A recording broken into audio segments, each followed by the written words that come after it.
ओम शांति।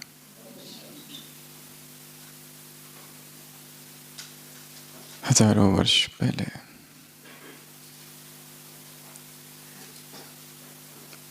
एक यहूदी मंदिर में, जिसे सिनेगॉग कहते हैं, एक धर्मगुरु, युवा सन्यासी हमेशा प्रवचन देने आया करता था। परंतु उसका प्रवचन किसी को पसंद नहीं आता था, क्योंकि वो जो बातें कहता था उन्हें जचती नहीं थी,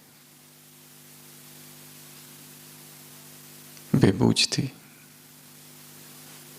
क्योंकि वो अपने अनुभव से बोलता था।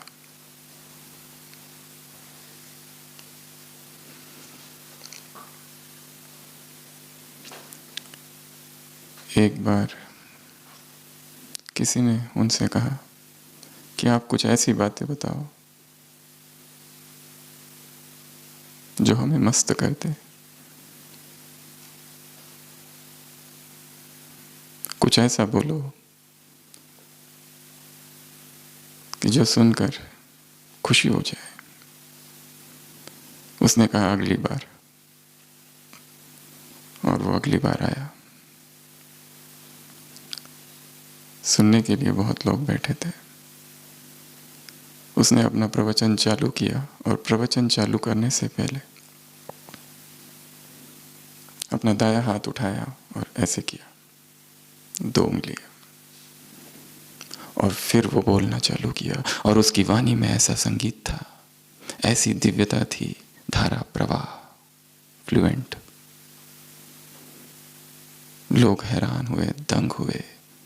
ऐसी बातें उन्होंने कभी नहीं सुनी थी।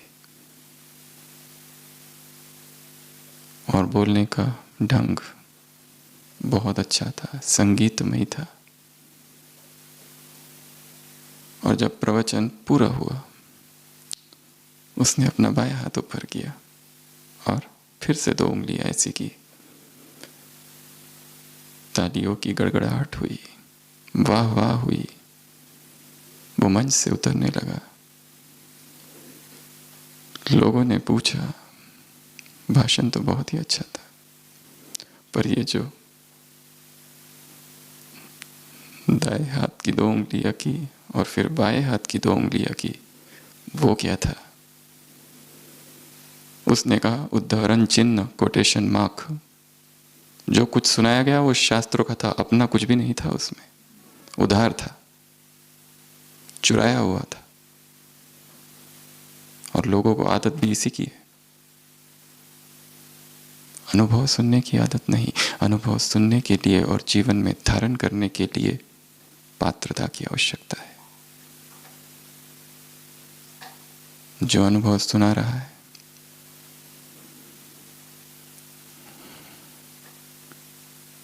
उसकी जो अवस्था है, जब तक उस अवस्था में हम प्रवेश नहीं कर जाते, वो अनुभव जीवन में नहीं समा सकता। पर हमें आदत है वो सब सुनने की जो लिखा है, जो थियरी है, जो बातें हैं। इसलिए परिवर्तन होता ही नहीं। जितना गहरा अनुभव, उतना गहरा परिवर्तन।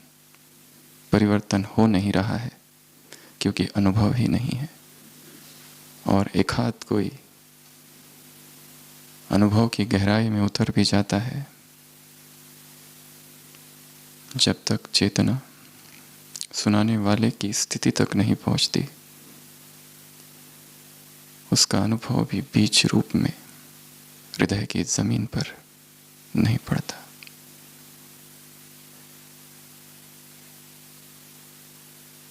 प्यास हो अनुभव की, हृदय की पुकार हो अनुभव की। बातें बहुत सुन ली, शब्द बहुत सुन ली, मुरलियां बहुत पढ़ ली, शब्द रटे रटाए हैं, क्लासेस बहुत सुन ली, परंतु अनुभव नहीं हो रहा। अनुभव होगा प्रेम से। शायद प्रेम की कमी है। ज्ञानी और प्रेमी में अंतर है। ज्ञानी खोज करता है। ज्ञानी अहम भाव से भरा हुआ होता है। ज्ञानी में त्याग है, तपश्चर्या है। त्याग का और तपश्चर्या का अहंकार होता है। परंतु प्रेमी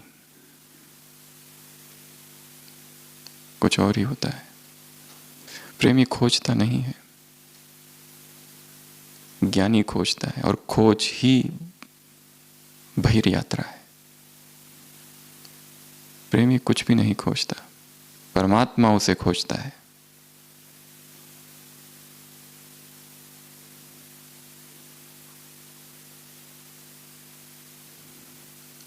कबीर मन निर्मल भया, जैसे गंगा नीर, पाछे पाछे हरि फिरत कहत कबीर कबीर।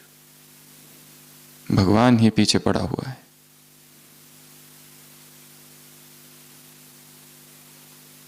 ज्ञानी खोज करता है, प्रेमी पुकारता है। प्रेमी की प्यास है, और अनुभव तर्क से नहीं, प्रेम से होते।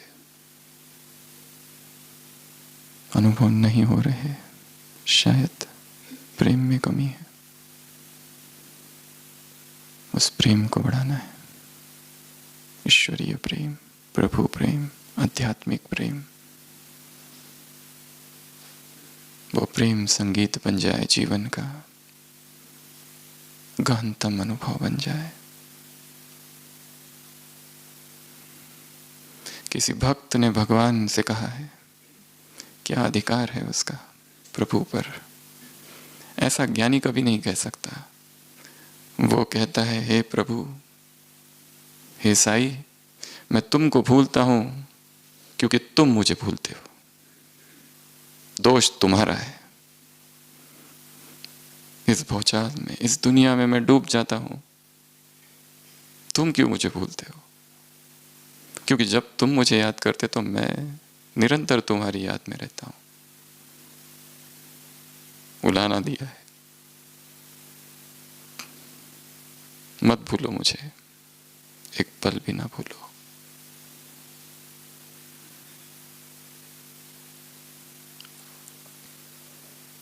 प्रेम हदों से पार हो जाए। प्रेम मस्ती है, पागलपन।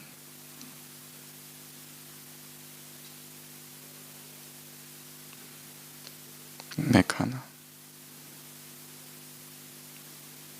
प्रेम शराब है। और जब तक प्रेम की शराब ना पी ली जाए, जब तक ऐसे रूहानी पियक्कड़ ना बन ली जाए, तब तक जीवन में मजा नहीं। तब तक संसार की आसक्ति नहीं जाएगी, तब तक संसार से विरक्ति नहीं होगी, तब तक संसार खींचते रहेगा, संसार का मोह रहेगा।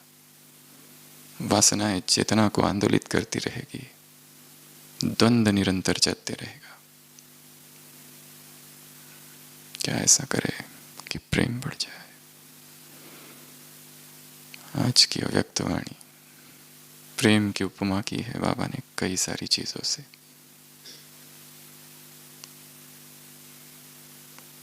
पहला प्रेम सागर है, दूसरा प्रेम नदी है, तीसरा प्रेम सूत्र है, चौथा प्रेम पिघलाने वाला है, पांचवा प्रेम चुंबक है, छठवां प्रेम फाउंडेशन नींव है, और सातवां प्रेम बीज है।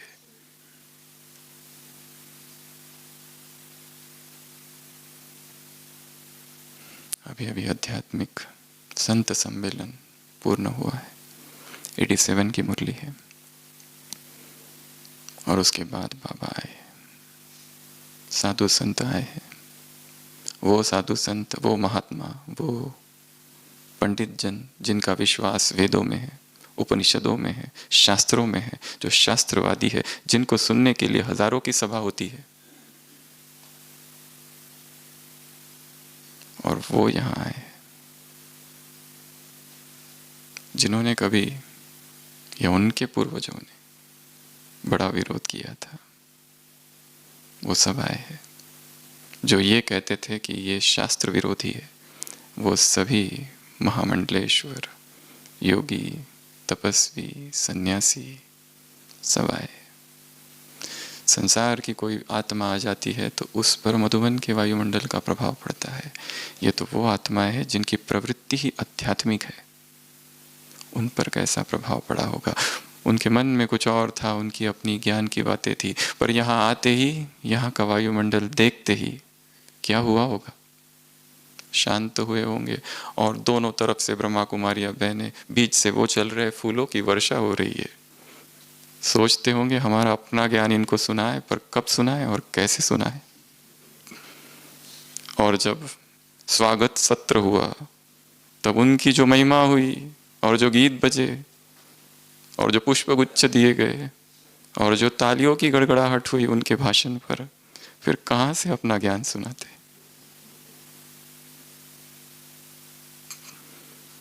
वायुमंडल छत्र छाया।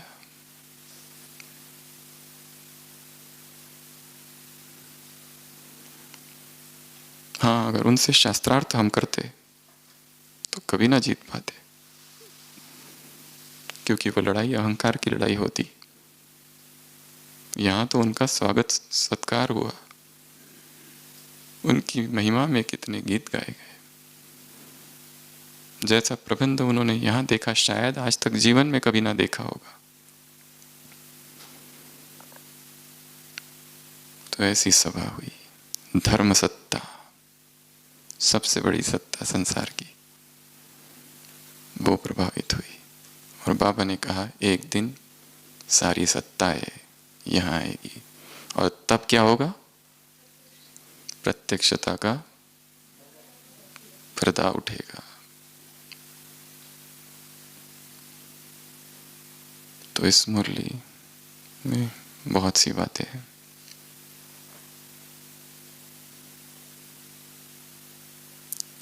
सफलता हुई, सफलता के क्या सूत्र थे, इसकी हम चर्चा करेंगे। सेवाओं में जो सफलता हुई वो क्यों हुई, क्या कारण रहे। ये मुरली शाम को चली है।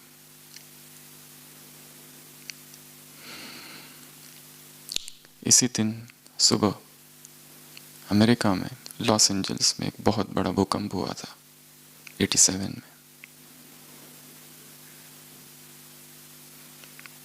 बहुत नुकसान हुआ था, विश्व हलचल में था। और उस शाम को बाबा आए थे।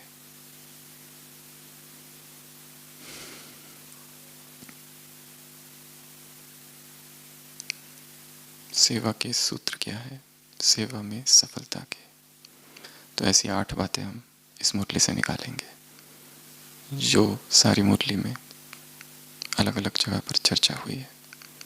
सबसे पहला ईश्वरीय स्नेह, सबसे पहला ईश्वरीय स्नेह। कौन किससे मिलने आया है? स्नेह का सागर मिलने आया है। किससे? स्नेह की नदियों से मिलने आया। जब स्नेह की नदियों का स्नेह सागर से मिलन होता है तो क्या होता है, विश्व में सारा विश्व स्नेह के सूत्र में बन जाता है। कैसा अच्छा वाक्य है। हम मिल रहे हैं उससे, इसमें दुनिया का क्या लेना देना, पर हमारा उससे मिलन और संसार में स्नेह की लहरें फैल रही है। क्या हमारा रोज उससे ऐसा मिलन होता है कि उसमें हम डूब जाए? क्या कभी ऐसा हुआ है कि हमने अमृत वेला संकल्प किया कि आज 8 घंटा टोटल केवल ज्योति को देखते रहेंगे और कोई योग नहीं, बस निहारते रहेंगे, तुमको निहारने को। क्या उससे सुंदर, क्या उससे हसीन संसार में कुछ है? वो सत्य है। शिव है, सुंदरतम है। केवल उसको देखने ये जीवन का लक्ष्य है। क्या उसके अतिरिक्त भी जीवन में देखने जैसा कुछ है? कुछ भी तो नहीं। 8 घंटा केवल देखते रहना। योग करो ना करो, क्या सोच रहे हो सब छोड़ दो, केवल देख रहे हैं। लाल बिंदु है ज्योति, उस ज्योति को बस देख रहे हैं। कुछ तो होगा। कोई मूड भी बैठ जाए संकल्प के साथ कि आज इस बिंदु को ही देखते रहूंगा, जिसे कोई परिचय भी नहीं है भगवान का, बस इतना बता दिया जाए कि भगवान ऐसा ज्योतिर्मयी है, और वो बैठ जाए संकल्प लेके, उसे अभी ज्ञान भी पता नहीं, योग भी पता नहीं, बस ये पता है कि ये भगवान, इसे भगवान कहते हैं, भगवान ऐसा ज्योतिर्मयी है, तो कुछ होगा या नहीं होगा? कुछ तो होगा जरूर। अगर हम बैठ जाए और उसको देखते रहे तो क्या हो जाएगा? बाबा ने कहा, जब तुम नदियां सागर से मिलती हो तो विश्व में क्या होता है? विश्व बंध जाता है स्नेह के सूत्र से। और तुम्हारे साथ क्या होता है जब तुम सागर से मिलती हो? तो तुम भी मास्टर सागर बन जाती हो। जैसे वो वैसे हम, जिसको देखते रहो तो अपने आप उसके गुण हमारे में आते रहेंगे, हम चाहे न चाहे।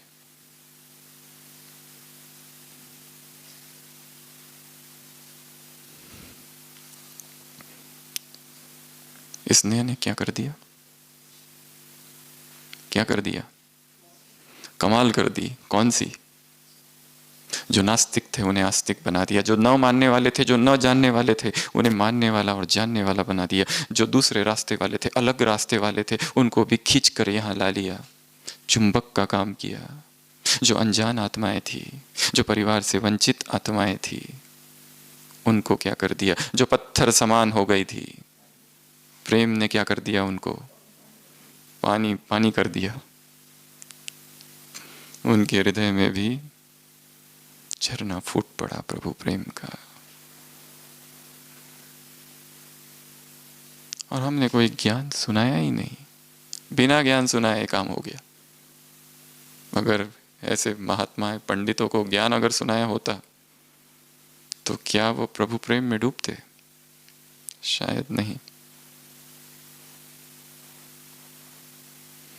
तर्क नहीं, प्रेम, बुद्धि नहीं, हृदय, खोज नहीं, प्यास।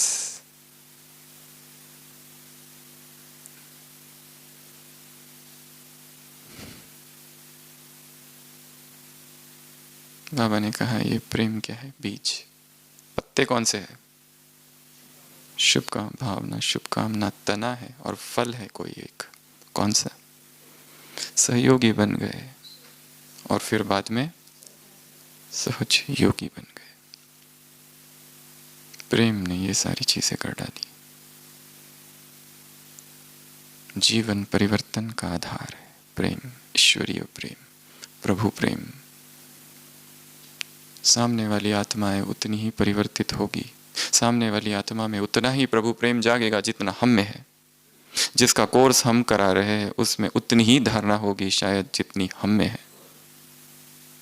यदि हम में ही धारणा नहीं तो उसमें कैसे होगी? यदि हम ही स्वरूप नहीं तो वो कैसे बनेगा? इसलिए ज्यादा बल सुनाने में नहीं, बनने में हो।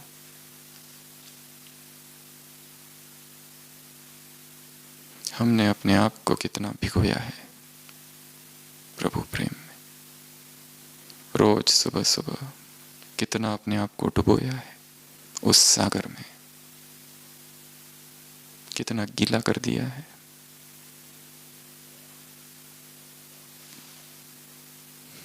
अगर नहीं तो कुछ करना होगा। इसी स्नेह का प्रभाव उन आत्माओं पर पड़ा, इसी स्नेह से सफलता हुई, इसी ईश्वरीय स्नेह की वजह से प्रत्यक्ष फल मिला कि वो सहयोगी और सहयोगी बने। तो सेवा में सफलता का सबसे पहला सूत्र प्रेम, प्रभु प्रेम, ईश्वरीय प्रेम। हमारे ही हृदय में ईश्वरीय प्रेम हो। सूरज की किरणों को कौन सिद्ध करता है? सूर्य को कौन सिद्ध करता है? किरणें। अगर इनमें प्रभु प्रेम है तो प्रश्न उनके मन में उठा होगा, आया कहां से?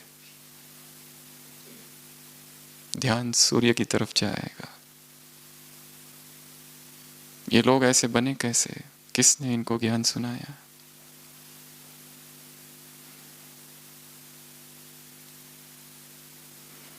एक संत सम्मेलन हुआ था 96 में ज्ञान सरोवर में। उसमें हमारे एक वरिष्ठ वक्ता ने कहा था मंच से, सारे साधु सन्यासी बैठे थे 96 ज्ञान सरोवर, कि आप लोगों ने आज तक बहुत सभाओं में भाषण दिया होगा, हजारों लोग आपको सुनने आए होंगे, पर आज आप जिस सभा में बैठे और जो आपको सुनने बैठे हैं ये वो लोग हैं जिनका जीवन कमल समान पवित्र है। शायद ऐसी सभा के सामने आपने कभी प्रवचन नहीं किया होगा।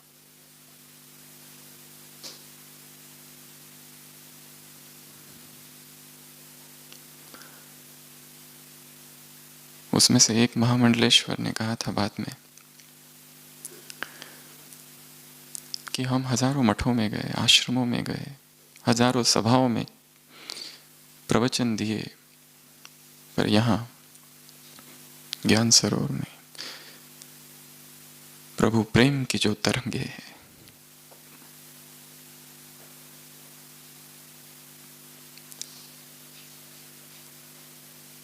वो और कहीं नहीं।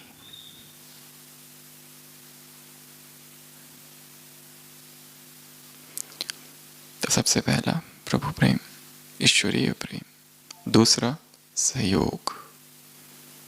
दो प्रकार के सहयोग, एक स्थूल, एक सूक्ष्म। सूक्ष्म सहयोग है शुभ भावना, शुभकामना का। बाबा ने उसकी तुलना किले से की है, वायुमंडल का किला, शुभ भावना शुभकामना का किला। और दूसरा है स्थूल सहयोग। कितने डिपार्टमेंट्स को याद किया बाबा ने? किस किस को याद किया है? सबसे पहले पहरे वालों को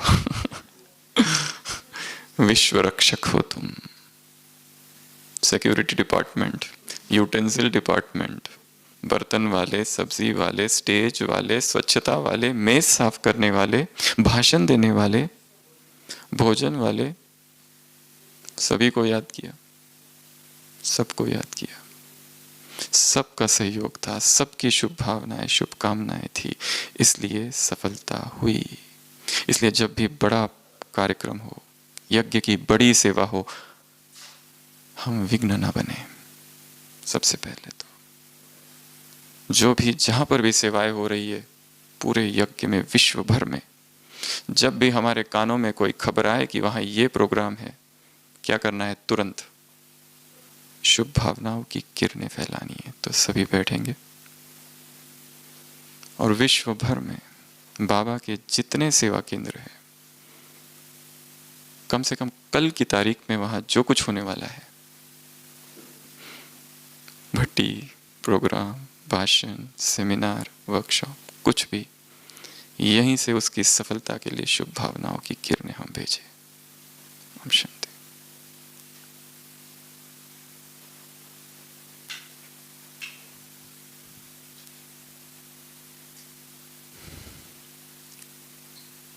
ईश्वरीय कार्य में सहयोग देना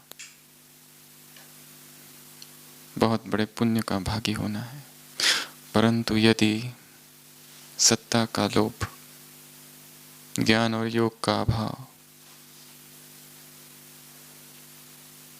और इसकी वजह से हम सहयोग न देते और आत्माओं के संकल्प पे चलते हैं, तो हमारा अपना ही अहंकार हमारे ही पतन का कारण होगा एक दिन।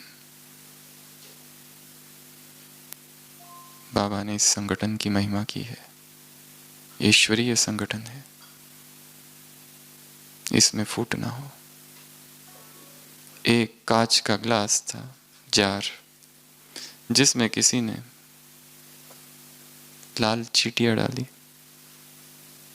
और थोड़ी देर के बाद काली चींटियां डाली, और लाल चींटी और काली चींटियां बहुत आराम से, प्रेम से साथ साथ रहने लगी। कुछ देर के बाद किसी ने उस जार को हिलाया, और जैसे ही जार को हिलाया, लाल चींटियां काली चींटियों के साथ झगड़ा करने लगी। लाल चींटियों को लगा कि काली चींटियों ने हमको हिलाया, उसे अपना दुश्मन समझने लगी। लाल चींटियों को लगा काली चींटी, और काली चींटियों को लगा लाल चींटी। झगड़ा हो गया। समाज में और संसार में ही ऐसा होता है। और जब भी झगड़ा हो, सबसे पहले यह देखना जार किसने हिलाया। दोष ना काली चींटी का है ना लाल चींटी का, जार हिलाने वाला कोई और ही है। जब भी मतभेद हुआ है, फूट पड़ी है, झगड़ा हुआ है, जरूर कोई तीसरा था जिसने जार को हिलाया है। वो व्यक्ति भी हो सकता है, तो सूक्ष्म संस्कार भी, कुछ भी हो सकता है, या कोई घिसी पिटी परंपरा, कोई रूढ़िवाद, कोई परिपाटी। तो जब भी मतभेद हो या झगड़ा हो, झगड़ने नहीं लग जाना। क्या देखना, जार हिलाने वाला कौन है, जो अब तक हमारा साथी था और सहयोगी था, अचानक असहयोगी और दुश्मन क्यों बन गया।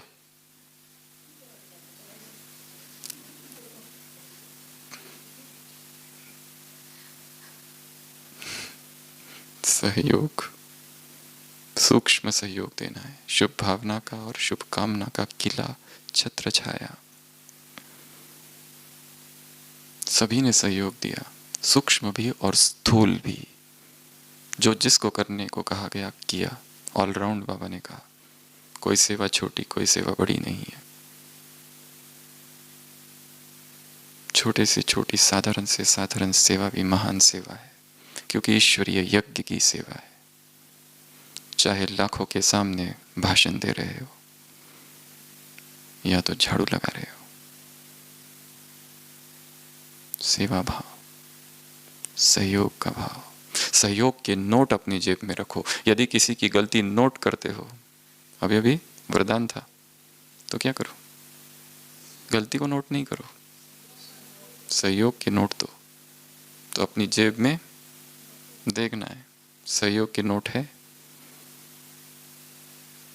बिन मांगे ही सहयोग दे देना। पर एक वो श्रेणी भी है कि सहयोग मांगने पर भी ना मिले, तब क्या किया जाए। उसका भी उत्तर आज ही के वरदान में है शायद। क्या है वरदान? प्रभावित नहीं होना है उसके सहयोग, असहयोग से या उसके संस्कार से। वो रॉन्ग, हम राइट, अपने राइट पे रहना है, समाने की शक्ति धारण करनी है। साक्षी, न्यारा। दूसरा सहयोग। तीसरा सूत्र सफलता का, स्नेह संपन्न चेहरा। स्नेह संपन्न चेहरा। साधु संत आए, महात्मा आए, संसार की आत्माएं आई, ज्ञानी अज्ञानी जो भी आए, प्रभावित किससे हुए? चेहरे को देखकर, कि इनके चेहरे पर इतनी खुशी कैसे, चमक तो है इनके चेहरे पर, जो चमक हमारे चेहरे पे भी नहीं है।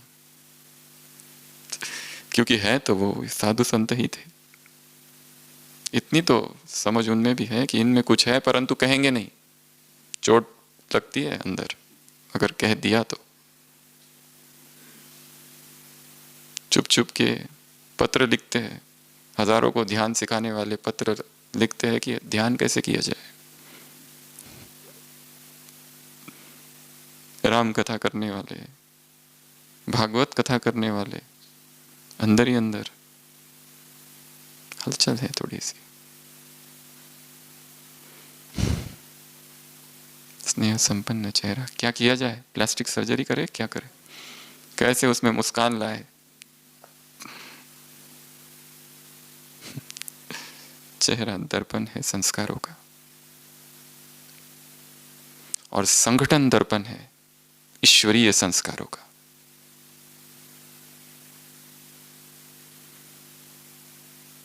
गहराई में कौन से संस्कार है? अंतरतम में भय है। कितना भी छिपाओ बाहर आएगा। परिस्थिति हलचल वाली, भय बाहर। परिस्थिति शांत तो भय भी अंदर शांत, पर थोड़ी सी हलचल बाहर तो भय एकदम से निकल कर बाहर आता है। बीमारी का भय, मृत्यु का भय, सत्ता छिन जाने का भय, ट्रांसफर का भय, इस डिपार्टमेंट से उस डिपार्टमेंट, इस स्थान से उस स्थान, भय भय पकड़े हुए है। जितना ज्यादा ज्ञान उतना ज्यादा भय। ज्ञानी को भय ज्यादा होता है, प्रेमी को नहीं होता है। प्रेमी को क्या भय? जहां तू रखेगा वहां रहेंगे। एक संत ने लिखा है, तेरे वैकुंठ में आया, आते आते एक्सीडेंट हो गया, पैर फ्रैक्चर, अब यहीं बैठूंगा, अब कहां जाऊं?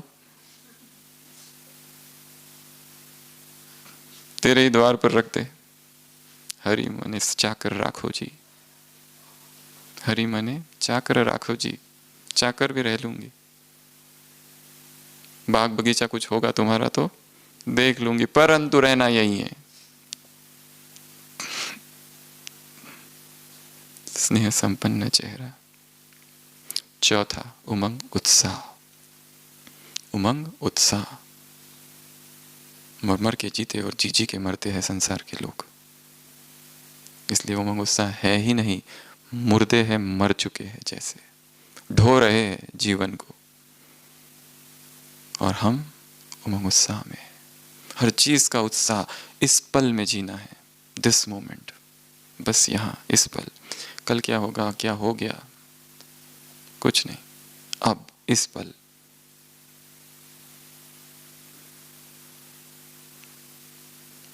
वर्तमान से ही भविष्य का जन्म होगा। वर्तमान यदि पंगु है तो भविष्य भी पंगु होगा।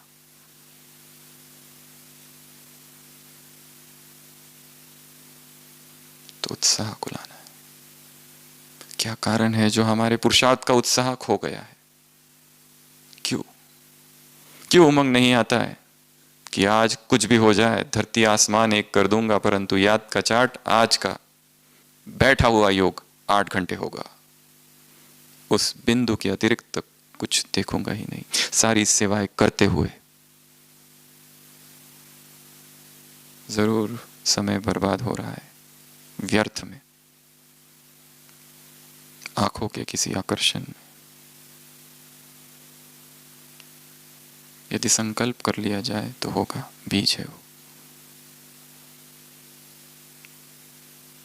संकल्प आज ज्ञान की गहराई में जाना है, वहां तक पहुंचूंगा जहां कोई पहुंच ना पाया। कांटे रोंदूंगा, अपनी राह बनाऊंगा, तुम फूलों भरी डगर की बातें किया करो, मैं गोताखोर, मुझे गहरे जाना होगा, तुम तट पर बैठ भंवर की बातें किया करो। मुझे तो अंदर जाना है, मैं पहला खोजा नहीं अगंभव सागर का, मुझसे पहले कितनों ने इसको था, पर मुझ में उनमें भेद यही, मैं उस गहरे मोती का आशिक हूं, जो मिला नहीं उसे पाने की धुन मेरी। गोताखोर बनना है, तैराक नहीं बनना है, ऊपर ऊपर नहीं तैरना है। सोचना अर्थात तैरना, मुरली के बारे में सोच रहे, तैर रहे, तैरना नहीं है। क्या करना है? डूबना है। तैरोगे तो हाथ में मछलियां आएगी। मछलियां चाहिए या मोती? उसे पा लेने की धुन मेरी, वो पाऊंगा जो किसी ने नहीं पाया, वो अनुभव की गहराई में डूबूंगा जो किसी को नहीं हुआ। वो प्यास लग जाए अनुभव की, प्रभु प्रेम की। क्या वास्तव में ऐसा हो सकता है कि आत्मा डूब जाए उस संगीत में, उस अनहद नाद में? फिर अव्यक्त वाणी पढ़ने की आवश्यकता ना होगी, अव्यक्त आवाज ही अंदर से आएगी। अव्यक्त वाणी का जन्म ही हृदय से होगा, जो हम बोलेंगे वो अव्यक्त होगा। स्नेह नदियां सागर से मिलने गई और नदियां क्या बन गई? सागर।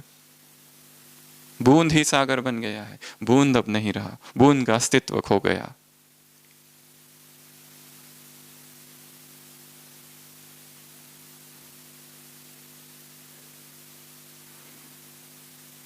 परंतु सागर बनने के लिए बूंद होना बंद होना होगा।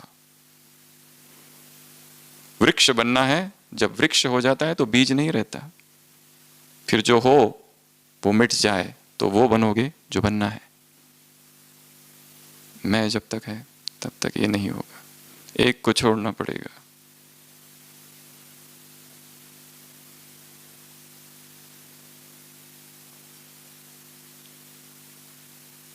दाना लेकर चींटी चली चावल का, कबीर कहते हैं, बीच में मिल गई दाल, एक छोड़ दूजा मिले, एक को छोड़ना पड़ेगा अगर वो चाहिए तो।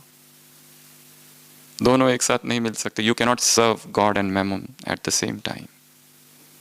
क्राइस्ट ने कहा है संसार और भगवान एक साथ नहीं मिल सकता, उसको छोड़ना होगा। Seek ye first the kingdom of God and his righteousness and all these things shall be added unto it। पहले भगवान और उसके राज्य को पाओ और संसार की सारी वस्तुएं ऐड हो जाएगी बाद में मिलेगी अपने आप। तुम्हें खोजने की आवश्यकता नहीं होगी, अपने आप होगी। It shall be given unto you at that hour. तुम्हें दी जाएगी, मांगना नहीं पड़ेगा।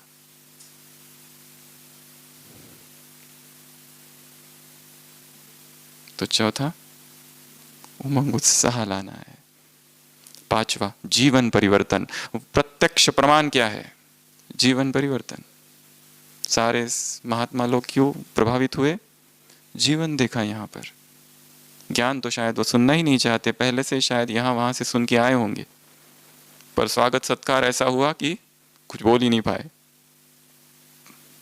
शायद बोलते तो लगा होता उनको हमारे स्वागत में, जो होने वाला है उसमें कमी ना हो जाए। जीवन परिवर्तन। हम किसी को कितना भी समझाए, कितना भी ज्ञान सुनाए, वो नहीं बदलेगा। वो बदलेगा तब जब हम खुद बदल जाएंगे, जब हम स्वरूप बन जाएंगे तब वो बदलेगा। इसके लिए सुनाना कम, बनना ज्यादा। जीवन परिवर्तन, प्रत्यक्ष प्रमाण। इस प्रमाण के आगे बाकी, इस प्रमाण में बाकी सब प्रमाण समाये हुए हैं। शास्त्रों के प्रमाण से भी बड़ा प्रमाण है ये। बातें तो सभी ने सुनी है ब्रह्मचर्य की, बातें सभी ने सुनी है पवित्रता की, निर्मलता की, स्वच्छता की, पर है कहाँ? सारा संसार गंदगी से भरा है, हर मन में विकार है।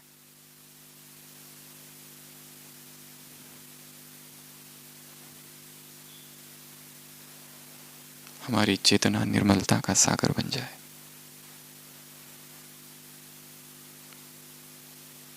इतनी शुद्ध,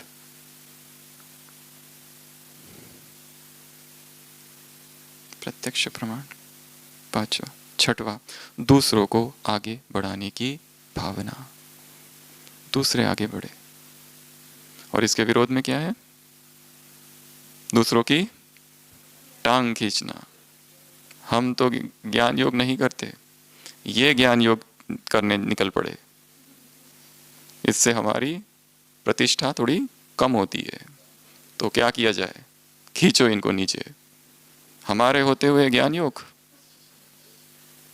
ये कौन आ गया है?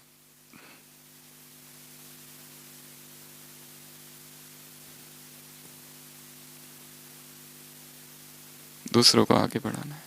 बाबा ने कहा तुम वानप्रस्थी हो, तुम पुराने हो, तुम अनुभवी हो, आगे बढ़ाने का चांस दो। तो क्या होगा? संतुष्ट, तृप्ति का अनुभव होगा। यदि हमने किसी को आगे बढ़ा दिया तो क्या होगा? तृप्ति का। किसी को चांस दे दिया, हम तो कर ही रहे, किसी और को चांस दे दो, दुआएं मिलेगी। हम तो कोर्स करा ही रहे, पर जिसने कभी नहीं कराया उसको मौका दे दो, वो कराए। दूसरों को आगे बढ़ाना। जो हमने पाया दूसरे भी पाए, जो हमने सीखा है जो कला, वो कला दूसरों को भी सिखानी है।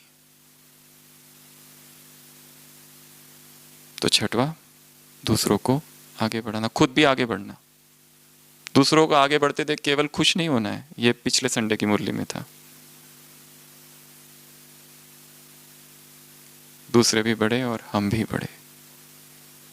हम दूसरों के लिए प्रेरणा हो और दूसरे हमारे लिए प्रेरणा हो। जो जो जिसमें अच्छाई दिखाई दे वो तुरंत पकड़ लेनी है, धारण करनी है। 7वां, अहम भाव नहीं। गुजरात ग्रुप से मुलाकात।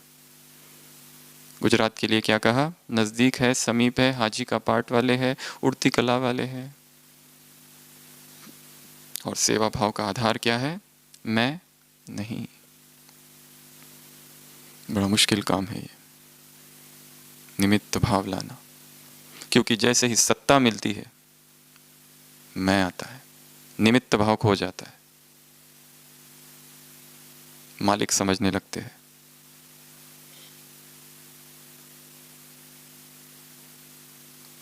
कैसे मिटाया जाए? यदि हम ये भी कहें मैं कुछ नहीं करता, कहने वाला भी तो मैं ही है। अगर मैं ये भी कहूं कि मैं तो अकर्ता हूं, फिर भी तो मैं बचा ही है।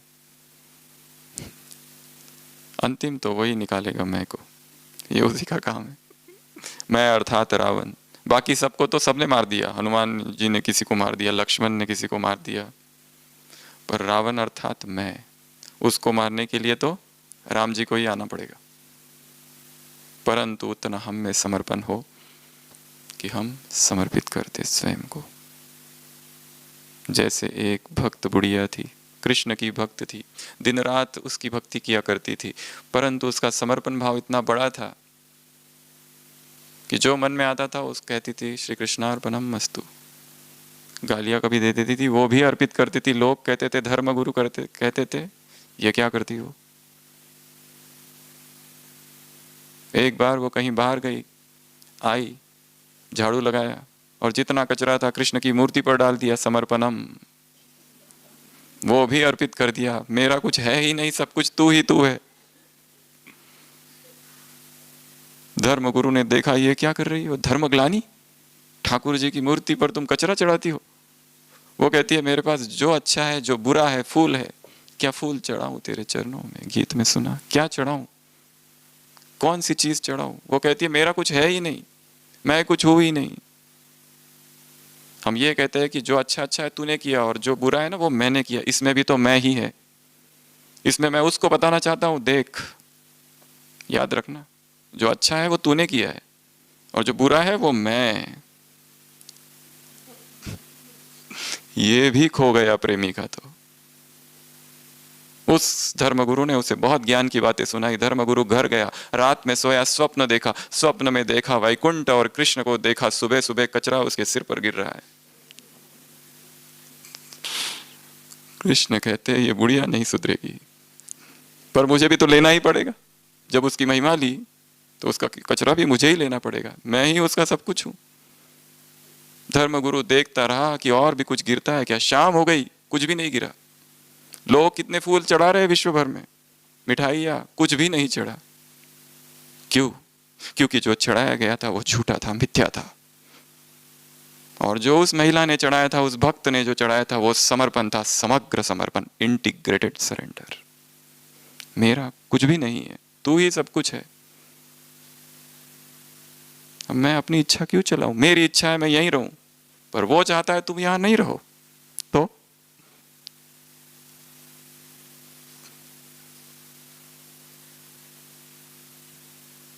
समर्पण, मैं नहीं, तू तू करा रहा है, तेरी इच्छा, राजी, तेरी रजा में, thy will shall be done. Man proposes, God disposes. तुझे सौंप दिया, तू डिसाइड कर। तुझे पता है मेरा कल्याण किस में है, कहाँ रहने में, क्या करने में, कौन सी सेवा में, मुझ में क्या गुण है, तू डिसाइड कर। तूने चुना है इस संसार की भीड़ से, तेरा काम है। इसमें मैं भी अपनी बुद्धि चलाते रहूं तो तू क्या करेगा?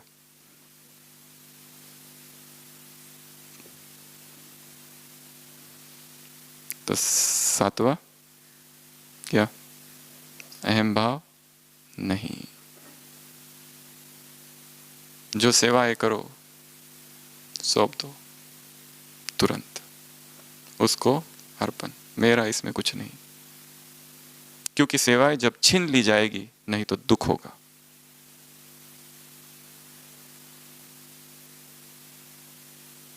मेरा है ही नहीं। यहाँ रखे तो वहाँ, वहाँ रखे तो वहाँ।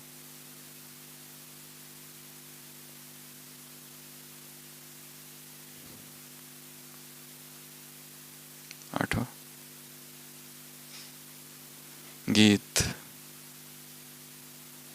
बाबा ने ये किसी दूसरे अर्थों से कहा है, एक एक की महिमा गाए तो क्या बन जाए, एक एक की विशेषता का गीत लिखा जा सकता है।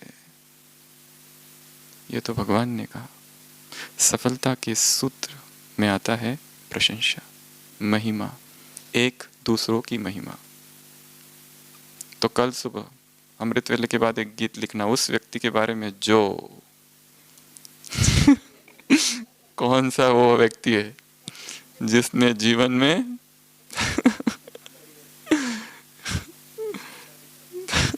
जहर घोल दिया है।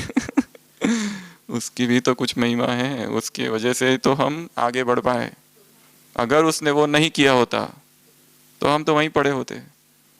चोट नहीं लगी होती, चोट लगी तब तो आगे बढ़े। धक्का लगा तभी तो पता चला कि संसार में कोई अपना नहीं है। जब किसी ने धोखा दिया तब तो आँख खुली, नहीं तो आँख कहाँ खुलती थी। हम तो सोए थे। कहा ना कुंभकर्ण, जागे है उठो। विदेशियों ने आके जगाया। बलिहारी उस आत्मा की जिसने बहुत दुख दिया, जिसने धोखा दिया, जिसने आज सुबह सुबह ही कटु वचन बोले, ऐसा घाव दिया कि अब भी एकांत में आहें भरते रहते हैं कुटिया में बाबा के सामने।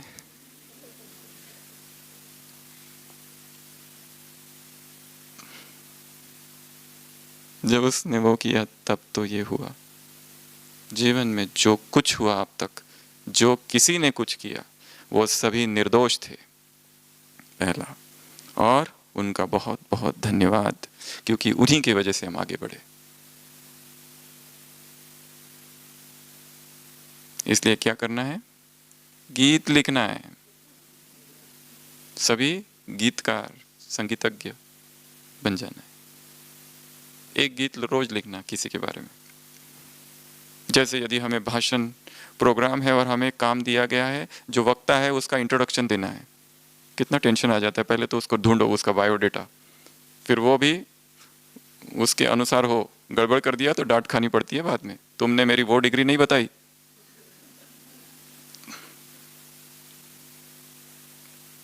तो ध्यान रखा जाता है कि उसको तृप्त किया जाए, उसकी सारी बातें बता दो। 5 मिनट का समय दिया जाता है तो 15 मिनट बोलो तो ज़्यादा ही खुश होता है वो, जितनी महिमा के फूल चढ़ाओ। तो तब जब ऐसी तैयारी करते, वैसी तैयारी उस आत्मा के लिए करनी है जो सोचो वही वक्ता है और उसी का परिचय हमको देना है आज।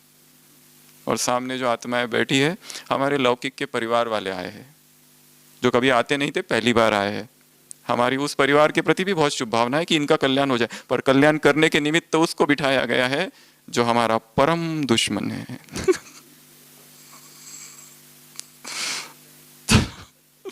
तो हम उसके लिए तो अच्छा ही बोलेंगे ना।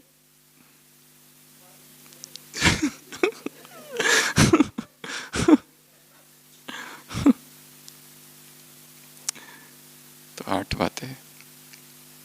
पहली, प्रभु प्रेम।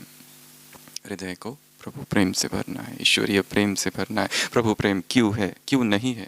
बाबा ने कहा एक समय आएगा, भविष्यवाणी है मुरली में, कि सब लोग, सारी सत्ता इस मंच पर होगी और कहेगी यही परमात्मा सत्ता, यही ईश्वरीय सत्ता, श्रेष्ठ सत्ता, आध्यात्मिक सत्ता, सत्ता एक ही परमात्मा सत्ता है। सब लोग यहाँ आ जाएंगे, सब छोड़ छाड़ के, त्यजागर मगर आ जाओ इधर राजयोग की राहों में। सब छोड़ छाड़ के इधर आ जाएंगे एक दिन। पहला, ईश्वरीय प्रेम। दूसरा, सहयोग देना है, हर कार्य में सहयोग देना है, बाधा नहीं बनना है किसी के भी मार्ग में, किसी भी सेवा में, किसी के ज्ञान योग में। कोई महान तपस्वी योगी आत्माओं के हमारे वजह से संकल्प चलते हैं, पाप है बहुत बड़ा। किसी योगी को डिस्टर्ब कर देना, भगवान छोड़ेगा क्या। मेरे योगी बच्चे को डिस्टर्ब किया।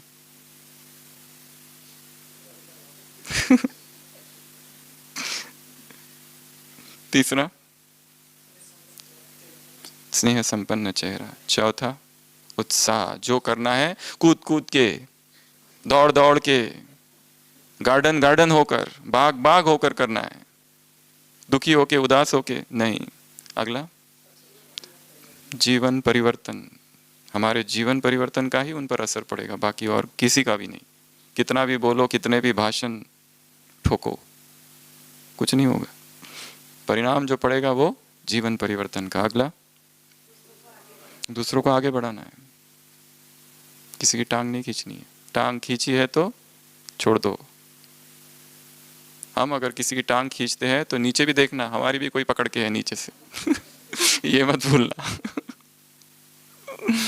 अगला, अहम भाव नहीं, जो कर दिया वो सब तेरा, सब कुछ तेरा, मेरा कुछ है ही नहीं। अब जो गलतियां हुई वो भी तू देख लेना बस। लास्ट, गीत लिखना है ऐसे सदा, ऐसे सदा स्नेह के सागर में समाई हुई आत्माओं को ऐसे प्रत्यक्ष स्वरूप बनने वाली आत्माओं को ऐसे, प्रत्यक्ष जीवन परिवर्तन का प्रत्यक्ष स्वरूप बनने वाली आत्माओं को ऐसे, शुभ कामना शुभ भावना संपन्न आत्माओं को ऐसे, उमंग उत्साह में रहने वाली आत्माओं को ऐसे, अहम भाव से मुक्त आत्माओं को ऐसे, सहज योगी आत्माओं को, सहयोगी और सहयोगी बनाने वाली आत्माओं को ऐसे, एक दूसरे के विशेषताओं के गीत लिखने वाली आत्माओं को ऐसे, ऐसे विश्व के इष्ट आत्माओं को ऐसे, विश्व की विशेष आत्माओं को ऐसे, प्रत्यक्षता का पर्दा उठाने वाली आत्माओं को ऐसे, ऐसे मुबारक देने वाली आत्माओं को। बाबा ने सभी को मुबारक दी, सबके सहयोग, सबको निरंतर सहयोग के नोट जेब में रखने वाली आत्माओं को, हर कार्य ऑलराउंड सेवाधारी बनने वाली आत्माओं को, हाजी करने वाली आत्माओं को, समीप रहने वाली आत्माओं को ऐसे, सब डिपार्टमेंट का क्या मुबारक देने, सभी को मुबारक, जो जिसने सेवा की, जो दे उसका हो भला, जो ना दे उसका भी भला, सबका भला करने वाली आत्माओं को। तो ऐसी ये मुरली थी, ऐसे बच्चों को बाप दादा का याद प्यार, गुड नाइट और नमस्ते। हम रूहानी बच्चों की, रूहानी बाप दादा को याद प्यार, गुड नाइट और नमस्ते। ओम शांति।